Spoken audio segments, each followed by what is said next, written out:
Yun mga sir, to may dumayo sa akin ngayon na na Toyota Corolla XL yan. XL ba to tawag to? XL nga yata. Yung speedometer lang, temperature at saka yung fuel gauge ang meron, walang RPM. Yan. Bali ang issue dito mga sir, hindi gumana speedometer, tapos yung sa temperature ni sir parang nagluloko daw kasi may time daw na lumalampas sa kalahati yung reading. May time naman daw na okay, pinaayos na rin nila yung cooling system.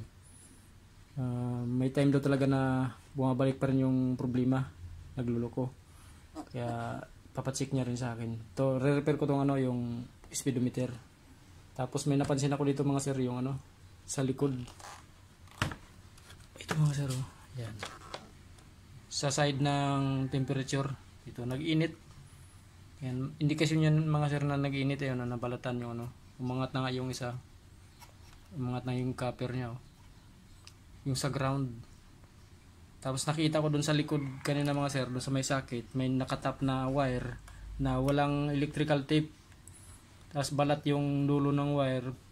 Inisip ko baka yun yung dahilan, kasi dito rin sa linya rin ito na nakatap mga sir sa ground nito. Dun siya nakakonect yung wire na yun na walang electrical tape. Baka pag may time siguro na dumidikit dun sa may bakal sa body ground, yun yung time na na papansin nila ni sir na umaangat yung yung gauge. Tapos pag hindi naman dumikit, yun nagno-normal yung yun yung duda ko. Pero ngayon i-check ko to mga sir kung confirm talaga na walang problema yung gauge nito, yung sa temperature. Pag walang problema to mga sir, ibig sabihin nun, yun lang yung dahilan, yung nakalaylay doon na nakatap na isang wire doon nakatap sa ground nitong temperature na walang balot na electrical tape. Check natin to mga sir para ma-repair ko rin tong speedometer. Yan mga sir, ito na nabuksan ko yung yung panel gauge. Ngayon mga sir, nakita ko dito may bakas na pala may bakas ng daliri itong dito sa may temperature gauge. Yan.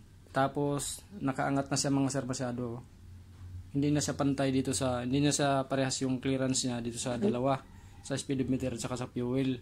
Ito hindi pa nagalaw yung dalawa. Ito nagalaw. Siguro pilit nilang akala siguro nila na wala sa calibration. Kaya gusto siguro nila subukan na ibalik sa normal yung nung time na nagluloko. Kaya siguro hinugot nila to. Yan, wala sa baka nawala na tuloy lalo to sa calibration mga sir kung talagang nahugot nila to. Kasi nakaangat na masyado nang mataas yung clearance niya compare dito sa dalawa. Yun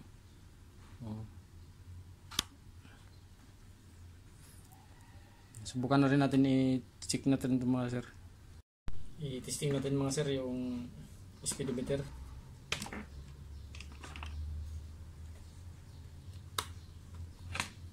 Yung sir, pagyan na dyan ang supply.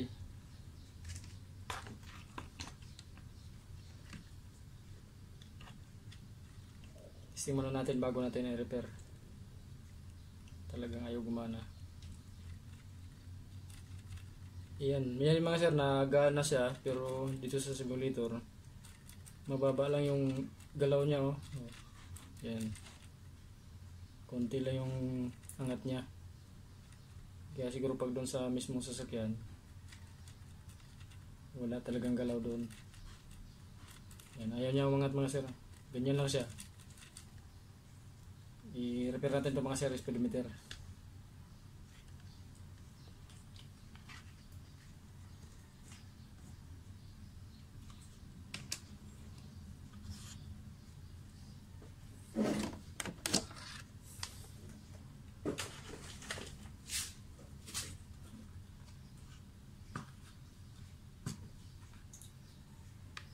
Dito sa temperature gauge mga sir, doda ko wala namang problema to. Sa wirings lang to.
na mga sir, na palitan ko na lahat ng ano, sunog na capacitor. Ano ko na to, assemble ko na to mga sir para matesting na dun sa unit. Mga sir, testing na natin kung okay na yung ano, yung follow ng speedometer.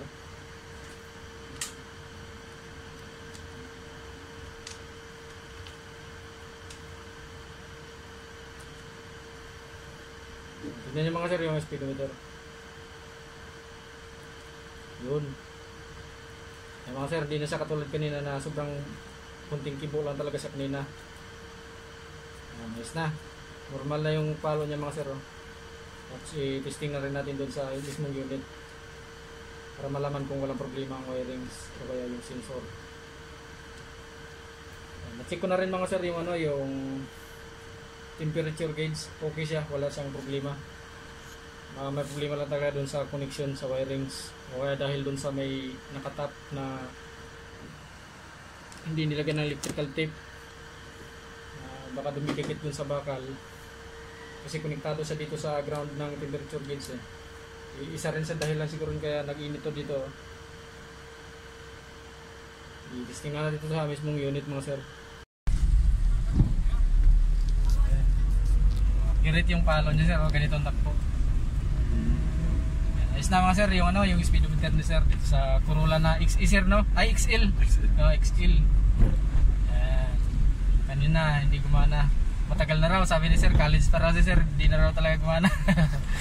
Ngayon lang ulit na pagkana yung speedometer niya. Traffic.